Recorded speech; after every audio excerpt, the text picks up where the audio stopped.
அனைவருக்கும் வணக்கம். தென்னாடுடைய சிவனை போற்றி, எந்நாட்டவர்க்கும் இறைவா போற்றி. திருச்சிற்றம்பலம். திருவெம்பாவையின் 10வது பாடல்.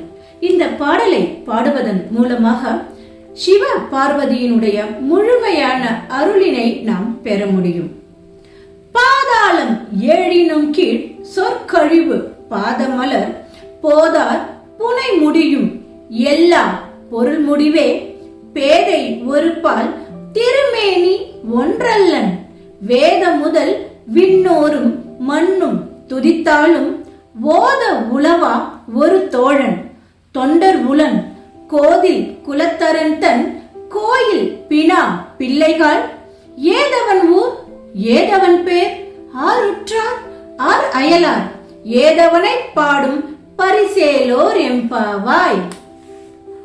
பாவை நோன்புக்காக உறங்கிக் கொண்டிருந்த ஒரு தோழியை எழுப்ப வந்த தோழிமார்களில் ஒரு பெண்ணுக்கு திடீரென ஒரு சந்தேகம் வந்துவிட்டது. என்ன சந்தேகம், அதை எப்படி அவள் தெளிவுபடுத்துகின்றாள் என்பதுதான் இந்த பாடல். கோதில் குலத்தரன் தன் கோயில் பினா பிள்ளைகால் என்று அழைக்கின்றாள். குற்றமில்லாத குலத்தில் பிறந்திருக்கக்கூடிய தோழிமார்களே, எனக்கு ஒரு சந்தேகம் என ஆரம்பிக்கின்றாள் அந்த தோழி. சிவபெருமான் எப்படிப்பட்டவன் தெரியுமா? பாதாளம் ஏழினும் கீழ் சொற்கழிவு பாதமலர் போதார் புனை முடியும் எல்லா பொருள் முடிவே. திருவண்ணாமலையில் அடிமுடி தேடக்கூடிய வரலாறு என்பது நம் அனைவரும் அறிந்த ஒன்றுதான். அந்த நான்முகனாக இருக்கக்கூடிய பிரம்மதேவன் திருமுடியை தேடி புறப்பட்டார். திருமாலோ திரு அடியை தேடி புறப்பட்டார். எம்பெருமானினுடைய திருவடி எங்கு இருந்தது தெரியுமா? பாதாளம் ஏழினும் கீழ் என்கின்றார். பாதாள உலகங்கள் 7க்கும் கீழாக எம்பெருமானினுடைய திருவடிகள் சென்று விட்டனவாம். அதைத்தான் இங்கு அந்த தோழி குறிப்பிடுகின்றாள். பாதாளம் ஏழினும் கீழ் சொற்கழிவு பாதமலர், அந்த மலர் போன்ற சிவபெருமானினுடைய திருப்பாதங்கள் பாதாள உலகங்களை எல்லாம் கடந்து கீழே இருக்கின்றன. போதார் புனை முடியும் எல்லா பொருள் முடிவே. எம்பெருமானினுடைய திருமுடியோ வானுலக எல்லாம் தாண்டி, விண்ணுலக எல்லாம் தாண்டி, சத்தியலோகங்களை எல்லாம் தாண்டி மேலே எம்பெருமானினுடைய திருமுடியானது இருக்கின்றனவாம். இப்பேற்பட்ட சிவபெருமான் என்கின்றாள் அந்த தோழி. பாதாளம் ஏழினும் கீழ் சொற்கழிவு பாதமலர் போதார் புனை முடியும் எல்லா பொருள் முடிவே. முடிவே இல்லாமல் எம்பெருமானினுடைய திருமுடி இருக்கின்றது. முடிவே இல்லாமல் எம்பெருமானினுடைய திருவடியானது இருக்கின்றது. அது மட்டுமா? பேதை ஒரு பால் திருமேனி ஒன்றல்லன். எம்பெருமானாக இருக்கக்கூடிய சிவபெருமானுக்கு மேனி கூட ஒன்று கிடையாதாம். 2 மேனியை உடையவன் என்கின்றாள் அந்த தோழி. எப்படி 2 மேனியை உடையவனாக இருக்கின்றான்? ஆம், இடது பாதியை உமையம்மைக்கு கொடுத்தவன் அல்லவா எம்பெருமான்? அதைத்தான் இங்கே தோழி குறிப்பிடுகின்றாள். பேதை ஒரு பால் திருமேனி ஒன்றல்லன்.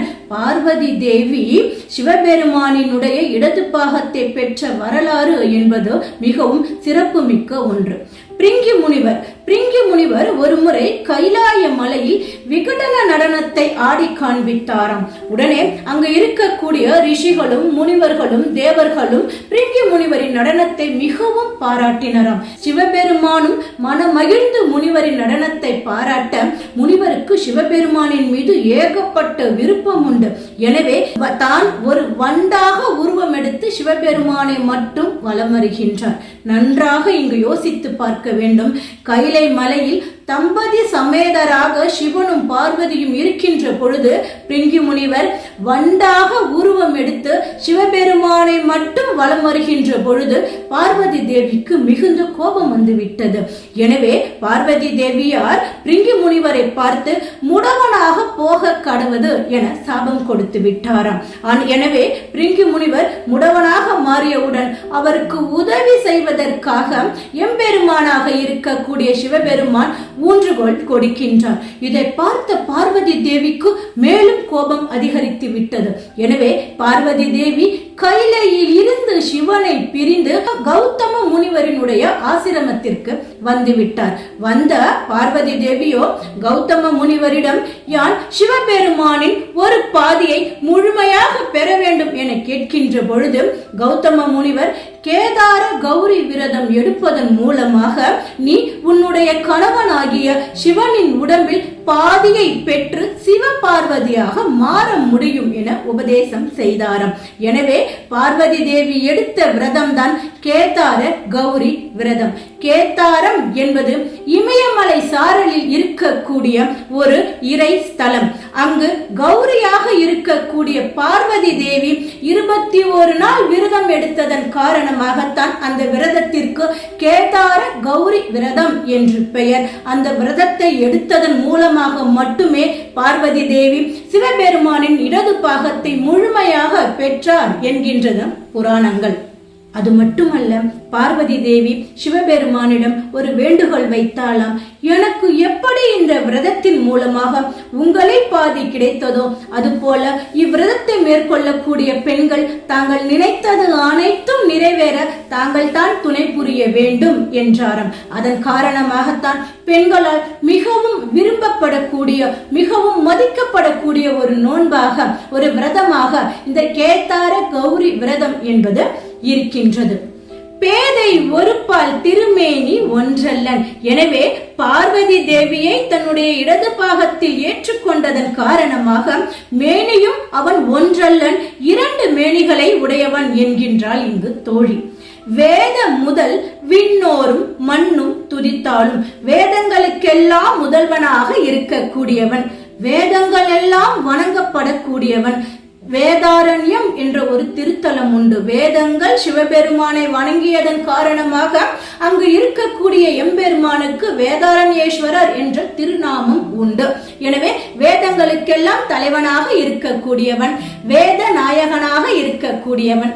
வேத முதல் விண்ணோரும் மண்ணும் துதித்தாலும் ஓத உளவா ஒரு தோழன். விண்ணுலகத்தில் இருக்கக்கூடிய தேவர்களும் துதித்துக் கொண்டிருக்கின்றனர், மண்ணுலகத்தில் இருக்கக்கூடிய முனிவர்களும் ரிஷிகளும் துதித்துக் கொண்டே இருக்கின்றனர். ஆனாலும் அவனை முழுமையாக உணர்ந்தவர்கள் யாரேனும் உண்டா என்றால் நிச்சயமாக கிடையாது. அவன் யாருக்கும் கட்டுப்படாதவன்.